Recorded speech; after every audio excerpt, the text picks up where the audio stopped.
Добрий вечір. Ефір телеканалу РТР продовжує наша програма. Я і ведуча Альвіна Сидбулаєва. Вітаю вас. Ханський палац залишається таке питання, яке дуже переживають і як кримчани, і так українці, як в Криму, так і на материковій частині України. Знищення продовжується з боку окупаційної влади. І сьогодні ми поговоримо про Ханський палац з В'ячеславом Барановим, співробітник Інституту археології. Так. І перед тим, як розпочати нашу бесіду, пропоную подивитися матеріал. Так, є тріщини, але це не впливає на конструктивну несучу здатність цих балок. І не було ніякої необхідності різати.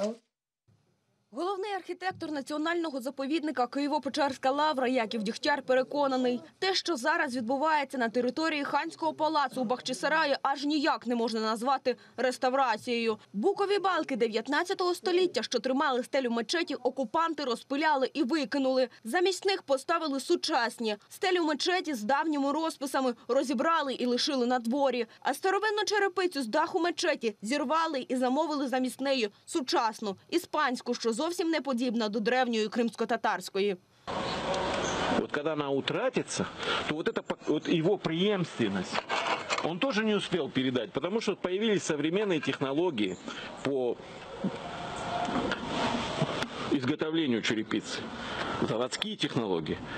Так вот она прервалась в начале 19 века, но она была еще в сохранности недавно, а сегодня вот она сломалась. И вот эта преемственность поколений на этом прервалась. Вот на этой черепице, на конкретной черепице. На думку головного архітектора національного заповідника Києво-Печерська лавра Якова Дігтяря, треба було відреставрувати лише невелику частину черепиці, де протікав дах.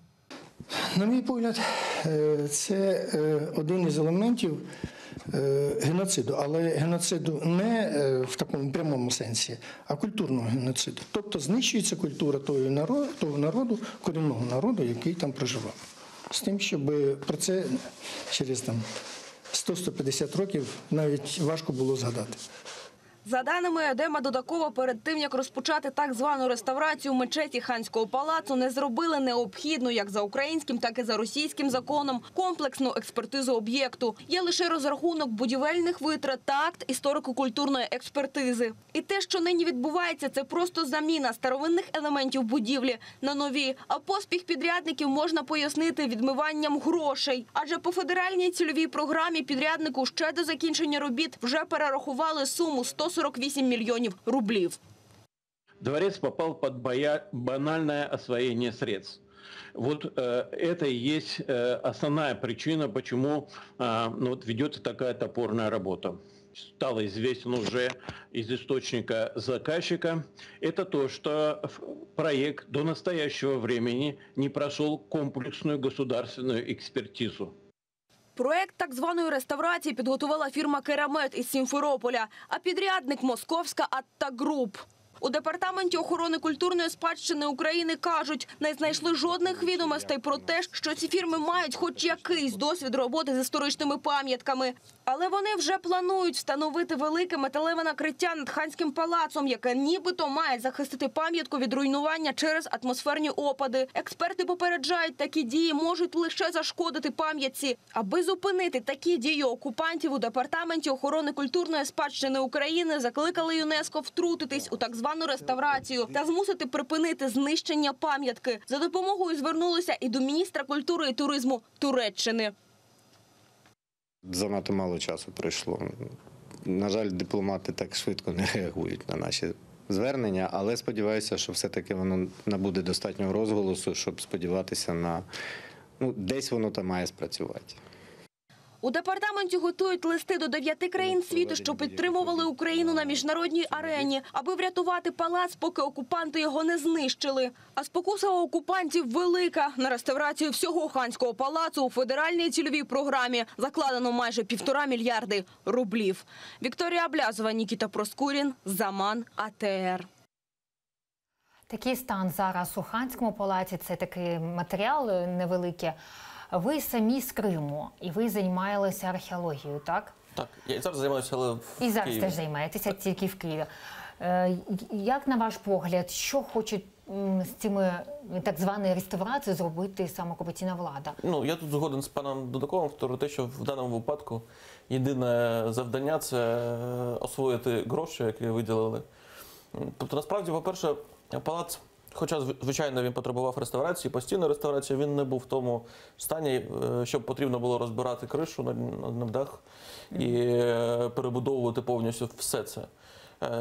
По-друге, це те, що відбувається зараз, насправді це злочин, тому що ми не знаємо, ніхто зараз не знає, яким чином все це буде впливати на сам палац, оскільки жодних досліджень про те, наприклад, скільки важить новий цей дах, який вони будуть вкладати, цих досліджень не робилося. Чи втримують стіни банально? Це не робилося ніколи. Тобто є завдання дуже швидко освоїти гроші, які виділяються з бюджету. Є фірма, яка комусь належить з тих, хто може це освоювати. І от вони зараз намагаються це зробити. Як Україна може вплинути на цей процес? Ми тільки дивимося на материкову частину України, як це відбувається. А як можна вплинути? На превеликий жаль, зараз ніяк. Тобто ми бачимо по дуже багатьох пам'ятках йде процес руйнації, насправді. Тобто або цим займаються взагалі, це стосується не лише Ханського палацу, це стосується і дуже багатьох пам'яток археології, і стосується реставрації багатьох об'єктів, там та ж сама Судакська фортеця, коли займаються непрофесіонали реставраційними роботами. В мене взагалі є сумніви, що зараз в Російській Федерації є люди, які фахово можуть проводити таку реставрацію, оскільки пам'яток на кшталт Ханського палацу, побудованих за тією технологією, побудованих тобто в малазійській техніці, їх взагалі в Росії та й не було ніколи. І пам'яток рівня, знов-таки, кримських пам'яток археології, їх знов-таки в Росії не було. І мені здається, що насправді навіть фахово зараз в Росії фахівців, які можуть таку реставрацію здійснити, якщо вони є, то це одиниці. Насправді в нас та ж сама ситуація, тобто і в нас також, незважаючи на те, що ці пам'ятки були, але хоча б якась школа в нас таки все ж таки реставраційна була, яка займалася цими пам'ятками. Тобто, як на мою думку, найбільш фахова реставрація робилася турецькими фахівцями, коли робили реставрацію Зінджирли медресе. Знов-таки... Це було 2013 я зараз не згадаю. Чи... Ну, можливо, ні, раніше навіть. Це, можливо, був 5-й або 6-й рік. Ну, зараз я просто... Тому що я знаю, що на на заходах, які відбувалося на тих вихідних, були представники Туреччини, вони відправляли свою групу ще до окупації, аби вони послідкували стан Ханського палацу. Їх архітектори приїжджали. Ну так, насправді зараз в Туреччині досить непогана така школа реставрації, саме пам'яток такого класу, але ну, знов-таки, скажімо так, як на мою думку, не ідеально, але ідеальних реставрацій не буває, як відомо. Тобто тут дуже багато таких помилок, які взагалі ніхто б не робив, які не треба було б робити. І те, що відбувається зараз з Ханським палацом, це дійсно злочин. Тобто це можна єдиним кваліфікувати. У вас на столі книжка. Це... Так, це робила мій гарний дуже друг.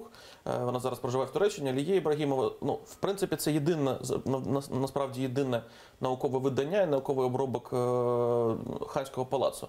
Ну, кримсько-татарським пам'яткам взагалі дуже не пощастило, скажімо так. 20 століття для кримських татар був не найбільш гарним часом, так? А майже все 20 століття, починаючи з 44-го року і по кінець 80-х, вони вимушені були проживати на Батьківщині, і пам'ятками цими ніхто не займався, і не те, що не займався, була заборона на те, щоб займатися цими пам'ятками. І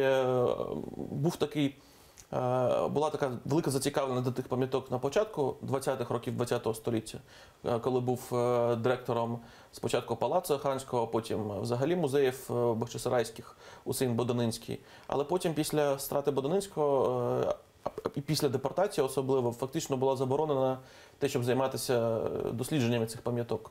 І фактично лише у 90-х роках відродилося наукове дослідження Ханського палацу, проводили його Алія Ібрагімова, археолог, який працював в Ханському палаці.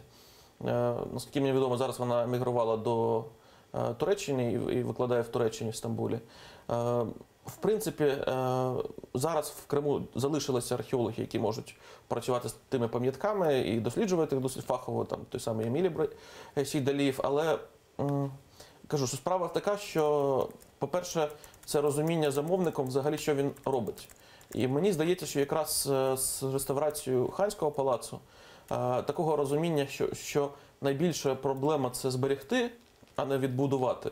Не те, щоб він був гарний такий, і як новопобудований, щоб там було так, як то кажуть, по-багатому таке. А насправді головне завдання – це зберегти те, що залишається для нас. Тому, щоб воно далі не руйнувалося. І ось саме якраз це завдання, ця реставрація, вона не має перед собою. Тобто вона має перед собою освоїти якнайбільше грошей, побудувати, покласти новий дах, щоб він був іспанський, а не цією черепицею татаркою, як воно традиційно було. Насправді вона виготовлялася не до 19 століття, до 20-го, до середини 20-го століття ще будинки будувалися в Криму, використовуючи цю черепицю. Тобто фактично це була така традиційна, починаючи з 16 століття до 20-го. І знов-таки міняти її на щось інше – це знов-таки злочин. І таких ось елементів, тобто не можна балки ці використовувати. Там я бачив на фотографіях в Фейсбуці, зараз використовуються як балки, вони там з клеєного брусу. Це знов-таки злочин, тому що ніхто не розуміє, наскільки цей брус буде, як себе буде поводити, скільки він потім витримає, чи він цей дах новий чи не витримає. Знов-таки дослідження не проводилися, чи витримають стіни цей дах, який покладуть. Це ж різна маса зовсім нової цієї черепиці і старої. Тобто тут такого дуже багато таких речей, які треба було дуже-дуже ретельно і дуже обережно досліджувати, оскільки щось зруйнувати можна досить швидко. Так, це не проблема зруйнувати. Але потім єдина пам'ятка фактично, яка зберіглася у Північному Причорномор'ї, такий палацовий комплекс. У нас немає інших палаців.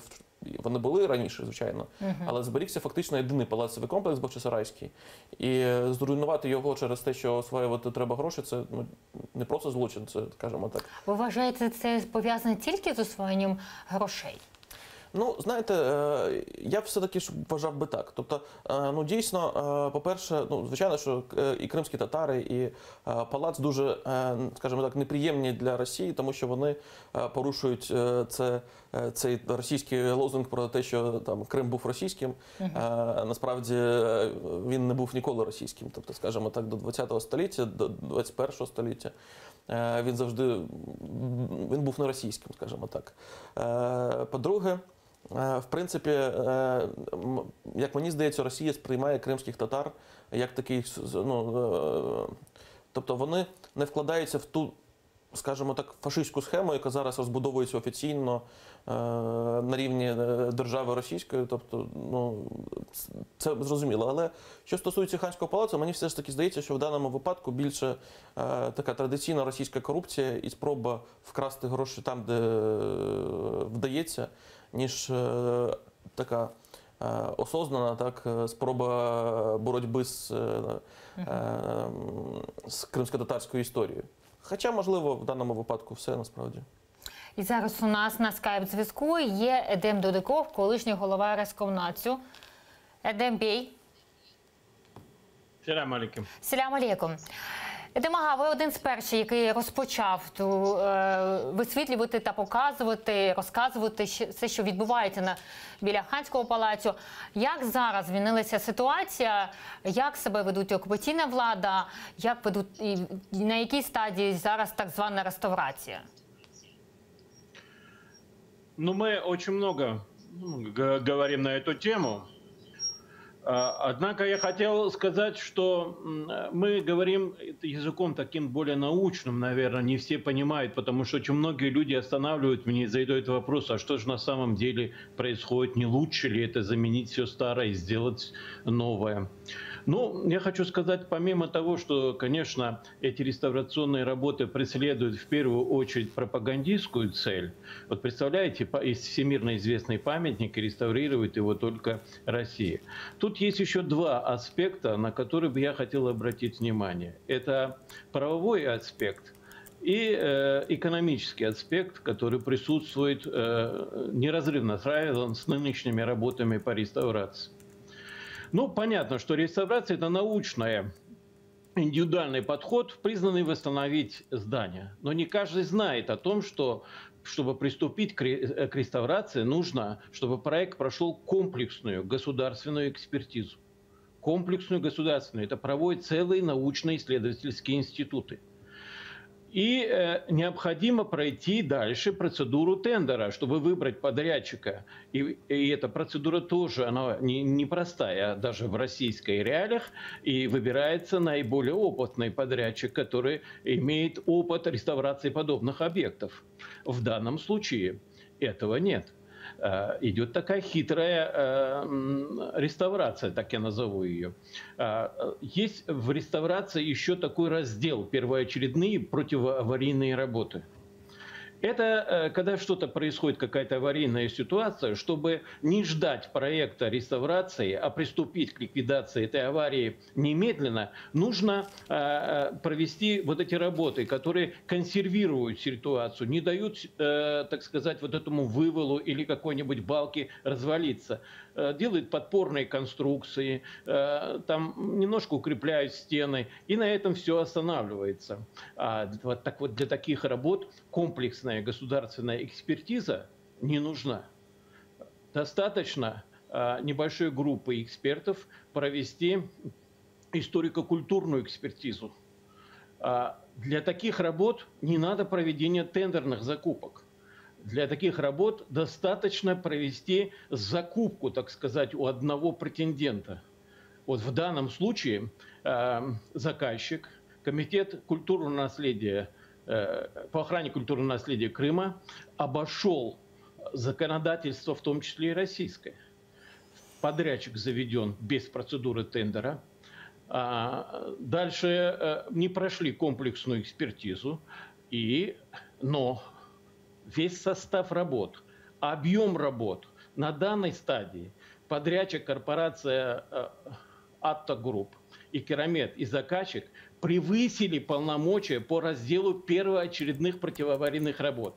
Фактически уровень вмешательства в конструктивные элементы мечети, виды, объемы проводимых работ, состав этих работ не соответствует разделам первоочередных противоаварийных работ. В натуре проводятся реставрационные работы, что невозможно без прохождения комплексной экспертизы.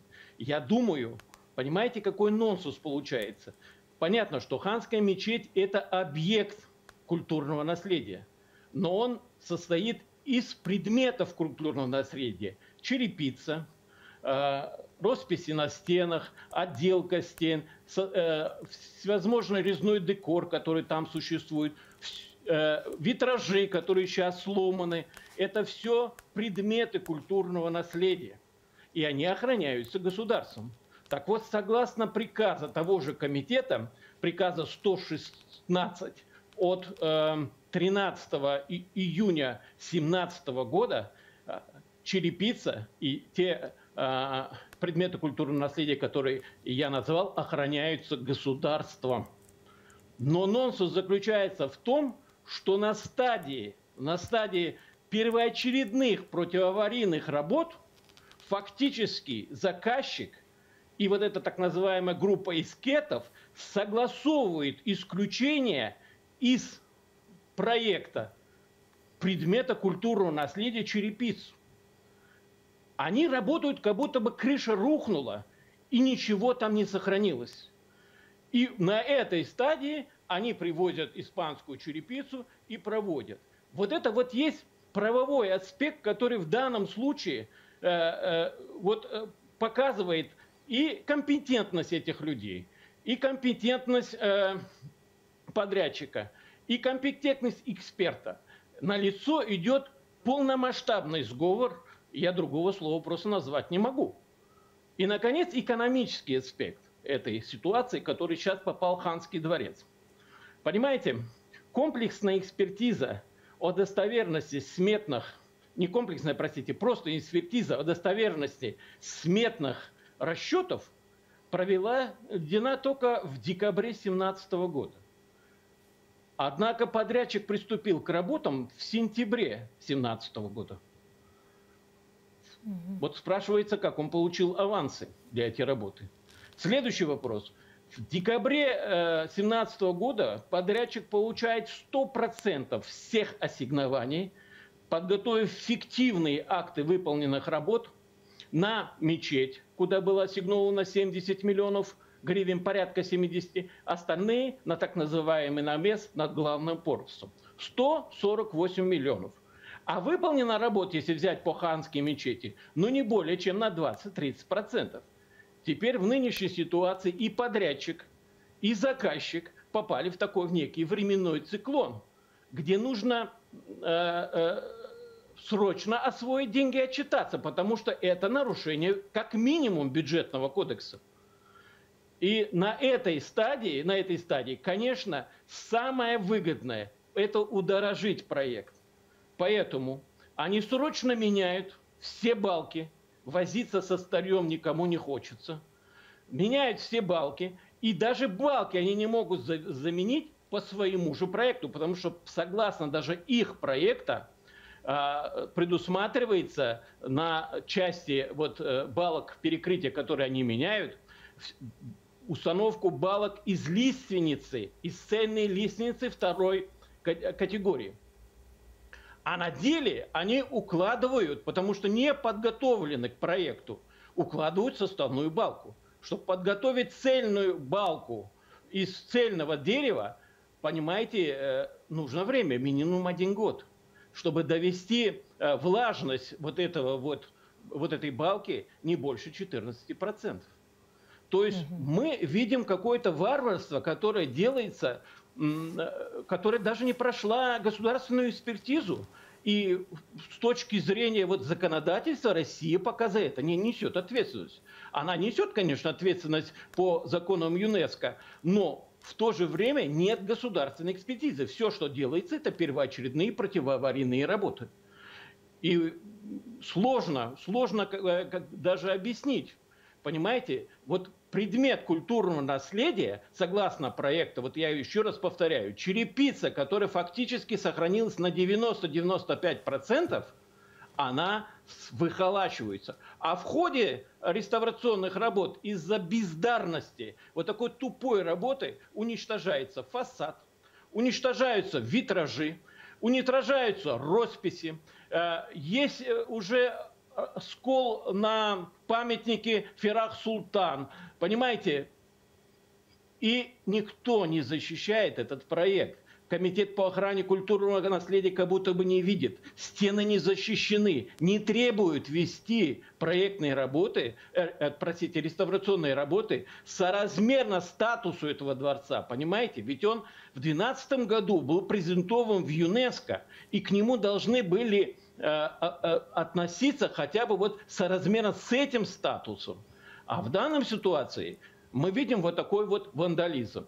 Ну и, конечно, мы всех нанимаем, обо многим говорим об экспертах, но не говорим, собственно, о служителях, которые работают на этом ханском дворце.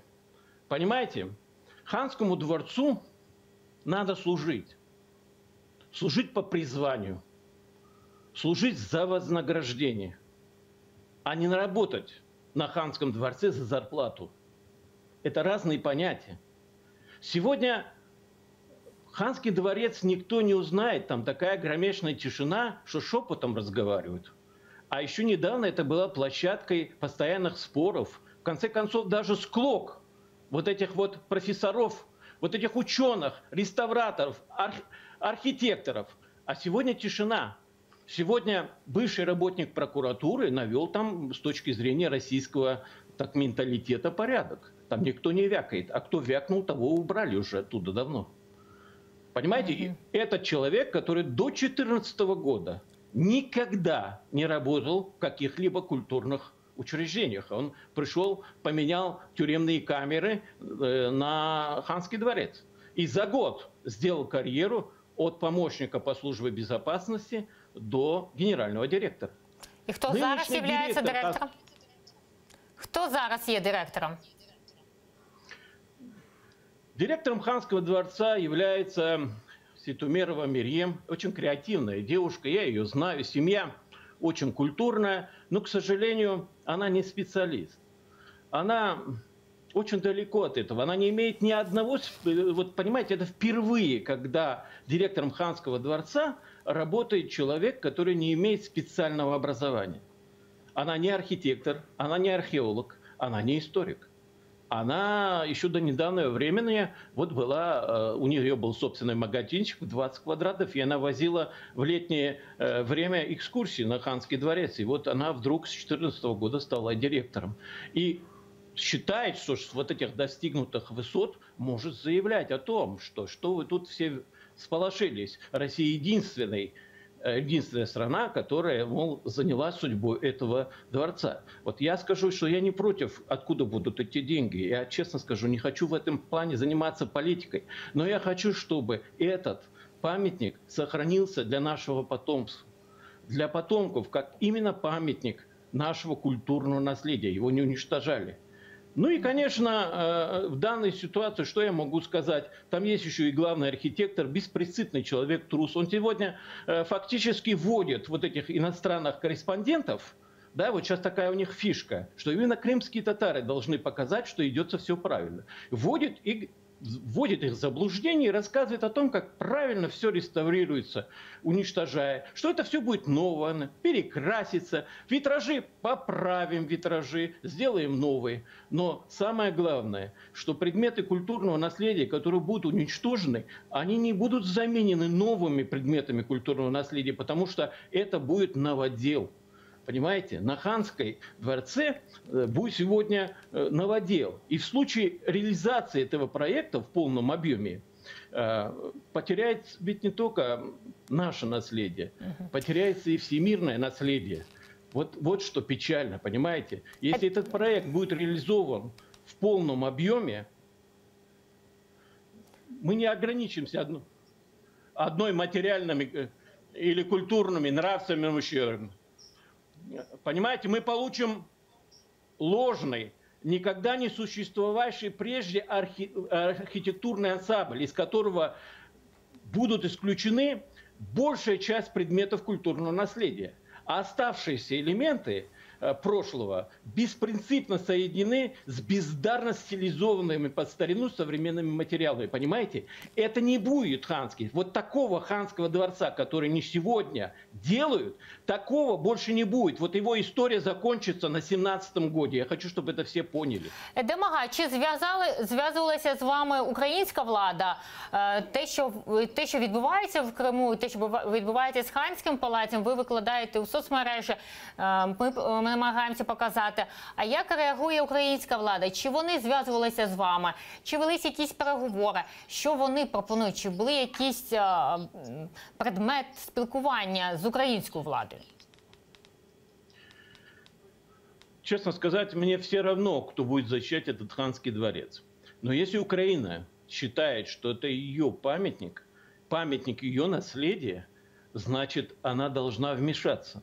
Вмешаться, я думаю, на данном этапе можно, если повысить хотя бы статус этого дворца на уровень национального значения, хотя бы на территории Украины, она до сих пор местного значения. Ведь это тоже является политикой, понимаете? Не то, что я говорю политикой, а то, что они делают политикой. Ведь политика заключается в том, что дворец, который эксперты ЮНЕСКО посчитали, что это культурное наследие всемирного значения, да, был до последнего, до аннексии, имел статус памятника местного значения. И то же самое происходит сейчас в России. Там тоже громкогласно заявили, что он будет переведен, его статус повысен, однако, посмотрев, что это слишком затратно, и вот этот экономический, вернее, пропагандистский эффект достигнут очень долго, они его опять благополучно, не повысив, спустили на местный уровень и отдали вот на откоп вот этому комитету по охране культурного наследия Крыма, который, в принципе, и является главным источником бед этого дворца. Чох Сагун, Демага, що приєдналася до програми. Дуже дякуємо. Як ви думаєте, як все ж таки може вплинути? Ви кажете, спочатку взагалі не можна вплинути, але ж просто дивитися на те, що відбувається, це теж неправильно. Дивитися з це боку неправильно. материкової частини України. Звичайно, дивитися неправильно. Але єдине, що ми можемо зараз зробити, це про те, що казав Богдан Олександрович Моця, звертатися до наших дипломатів, щоб вони, до нашого МІДу, щоб вони хоча б на рівні протестів висловлювалися і в ЮНЕСКО, яка має захищати пам'ятки взагалі в світі, і якісь ноти протесту до Росії про те, що вона, як окупаційна влада, взяла на себе зобов'язання охороняти. Вона, оскільки Росія офіційно визнана окупантом, країною-окупантом в ООН, на неї покладено обов'язки з утримання того, що вона отримала, скажімо так, коли здійснила збройну агресію. З точки зору нашої внутрішньої, скажімо так, того ж самого Міністерства культури, я взагалі не бачу жодного важеля, який можна використовувати для того, щоб хоч якось вплинути. Тобто лише Міністерство закордонних справ в даному випадку. Тому що, кажу, ситуація насправді жахлива не лише з Бахчисарайським палацом, Херсонес той самий, Судакська фортеця. Тобто, ми маємо зараз під Керчу курган в Керчі розкопувався госпітальний. Тому ми зараз маємо цілий ряд, ті ж самі вали в Керчі античні. Тобто ми маємо цілий ряд пам'яток, насправді важливих і дуже важливих для кримської історії, не лише кримської, які фактично знищуються. І знищуються цілеспрямовано, скоріше через те, що виділяється дуже багато грошей, а в даному випадку дійсно йдуть про колосальні суми, які виділяються з державного російського бюджету, тому що потрібно цей статус анексії показати. Це так завжди будь-яка анексія, вона супроводжується тим, що гроші виділяються на ті території, які анексовані і включені до складу, щоб показати, що новий господар набагато краще, ніж той, який був. І в даному випадку це якраз не дивно. Але той непрофесіоналізм тотальний, який зараз іде по всіх цих гілках, тобто це насправді стосується не лише, кажу, що реставрації, це і археологія та саме, куди прийшли дуже багато нових непрофесіоналів. Тобто в даному випадку я не кажу про тих археологів, які, порушуючи українське законодавство, проводять розкопки, які до того проводили розкопки. А нові археологи, які прийшли, ніколи в Криму не працювали і прийшли взагалі не маючи досить фахового рівня, щоб проводити дослідження. Те ж саме стосується і тих, давайте не називати це реставрацією, насправді це дійсно руйнація пам'ятки, яка відбувається зараз у Бахчисараї. Тобто люди, які її роблять, вони не мають фахового рівня для того, щоб її робити. І з цього і походить те, що вони заміняють всю черепицю, балки кладуть, тому що вони не є професіоналами, вони роблять лише для того, щоб вкрасти якомога більше грошей. І ось це така загальна проблема, яка зараз опинилася, який зараз опинився Крим, і насправді дійсно, як її вирішити, поки що, наприклад, я особисто не бачу жодних якихось таких рухів, в якому ми можемо рухатися, для того, щоб хоч якось вирішити цю проблему. Тобто єдине, що ми можемо, це принаймні на дипломатичному рівні намагатися, по-перше, Росії нагадати про те, що вона є окупантом і має дотримуватися тих норм реставраційних, які взагалі у світі прийняті. А найголовніша норма в світі, яка прийнята, це не те, що відбудовувати нове, а що зберегти те, що є. Тобто зберегти черепицю, зберегти розписи, зберегти штукатурку, зберегти балки, якомога довше, поки воно не буде загрожувати самій пам'яті. Тому що замінити на нове можна завжди, але воно буде все ж таки нове. А головне завдання все ж таки зберегти те, що є старе. Ви працювали в Криму, у вас є зв'язки з тими, з ким ви спілкуєтеся, з археологами. Що вони кажуть про стан взагалі в Криму? Скажімо так, вони досить різні, так, як і всі люди різні. Там хтось сприйняв анексію, хтось не сприйняв. Вони теж жахаються, багато з них жахаються рівню тому археологію, який прийшов. Тобто, тому що тих фахівців, які працювали до того, там працювало досить багато російських фахівців, коли Крим був українським, були спільні україно-російські експедиції. Їх вони знали і, в принципі, очікували, що прийдуть хоча б такі ж самі, а прийшли насправді люди, які взагалі не мають жодного уявлення про кримську археологію. Реставрація, звичайно, що ситуація з тими великими розкопками, які відбуваються, вона жахає не лише кримських археологів і українських, вона навіть російських, декого з російських археологів викликає жах, тому що так не можна робити. Але справа в іншому, в тому, що в сучасному Криму взагалі-то не дуже можна висловлювати свої думки відкрито, і це досить небезпечним є як для того, хто висловлює ці думки, і для багатьох людей, які його оточують. Тому, як на мене, така кількість зараз така, що або люди намагаються мовчати і взагалі нічого не казати з приводу того, що відбувається. І дуже рідко дійсно вдається почути думки людини, які, ну, там, зазвичай це відбувається таке, коли ми десь зустрічаємося навіть не по інтернету, тому що по інтернету ніхто нічого не пише, тому що бояться про те, що якийсь там майор Петров може все це прочитати і потім будуть неприємності.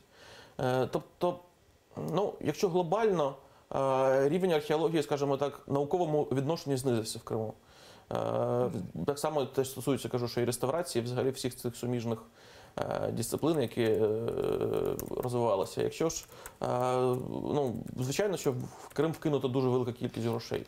І тих, хто до тих грошей, скажімо так, якимось чином доторкнувся, вони якийсь час там радіють, тому що вони мають можливість, скажімо так, з цього ж російського бюджету вкрасти якусь суму.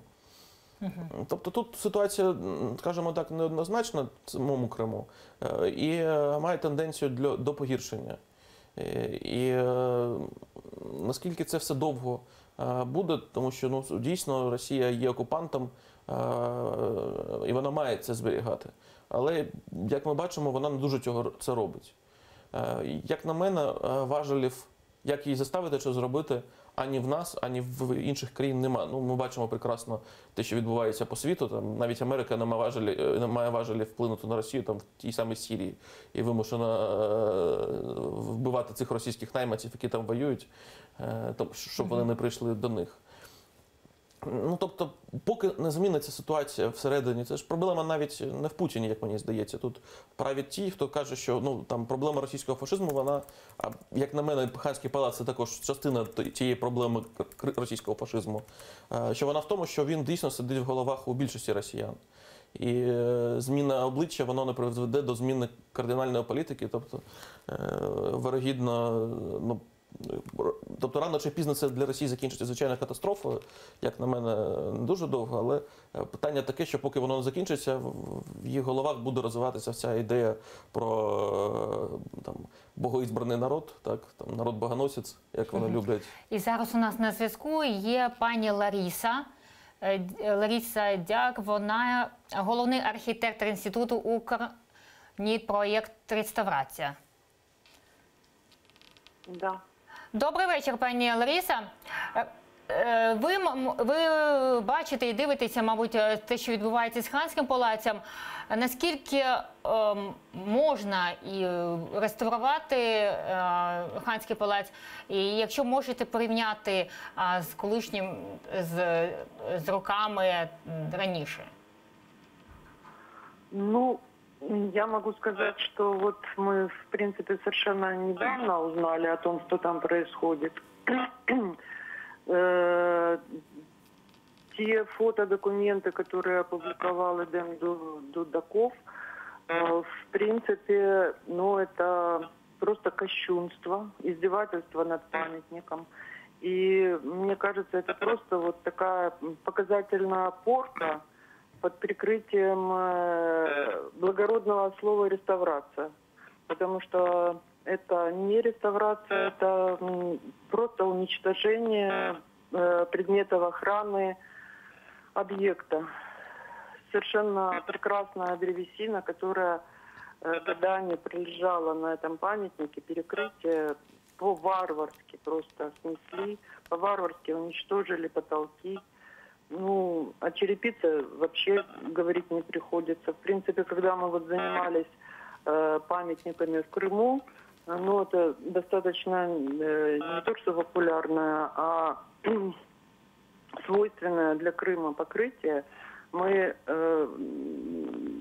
на церквях вот в Судаке искали по всему Крыму, производственники искали, искупали участников от лежавшего во дворах черепицу, применяли ее. А тут, ничтоже сумявшийся, мы заменим одно на другое. И, ну просто волосы дыбом становятся от того, что там происходит. Но с другой стороны, совершенно неудивительно, потому что это уже традиция, имперская традиция.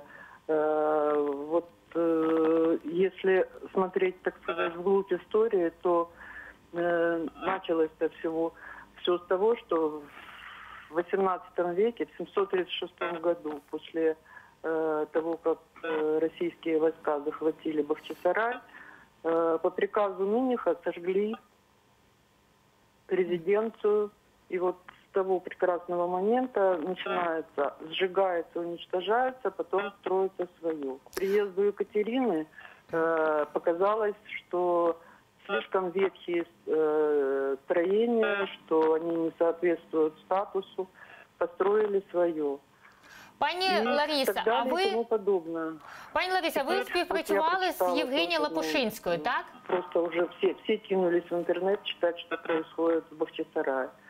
Как версия проходит, что стремятся восстановить, отреставрировать в кавычках дворец к открытию Керченского моста, потому что Путину опять-таки показалось, что слишком убого там все. Ну, традиции есть традиции. Пані Лариса, ви Вот институту, співпрацювали... конечно, очень обидно, что происходит на территории Крыма.